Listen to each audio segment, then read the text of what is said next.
When Kalila was conceived, ang pangunahing nasa isip po namin ay ialay ito sa iglesia, specifically for Sola Gratia po. Ito po ay ginawa at inayos para po sa ikalalago ng mga Kristiyano na pupunta rito at sa ikaliligtas ng mga bisita na makakaparito sa Kalila. Kalila meaning beloved, pinakamamahal, kung kagaya tayo pinakamamahal ng ating Panginoon na ibinigay niya sa atin ng kanyang bugtong na anak. Yun din po ang gusto naming message na ibigay sa Kalila.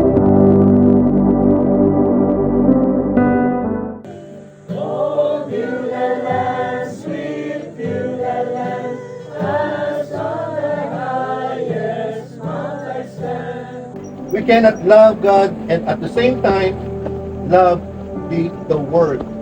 This is not a small issue. It is a spiritual betrayal. Yung meron tayong relationship sa ating Diyos pero pinagtataksilan natin siya dahil mas meron tayong iniibig higit sa Kanya. If you choose friendship with the Word, you automatically become an enemy of God.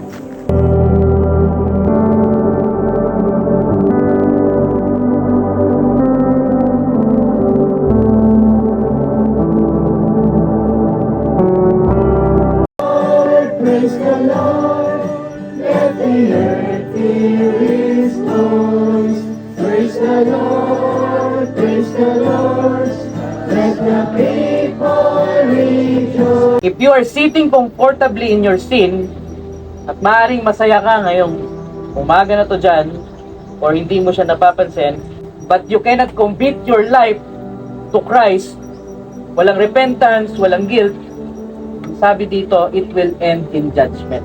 Alam natin that the only one that can protect you is the blood of our Lord and Savior Jesus Christ.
In the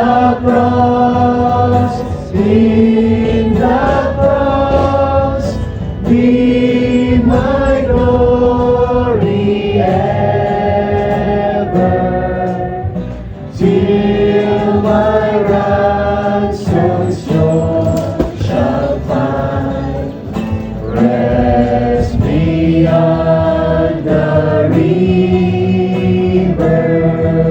Hindi natin kailangan na sobra-sobrang yamanan.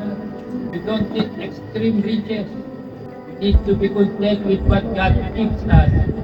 Trusting that the true satisfaction comes from Him, not from material wealth.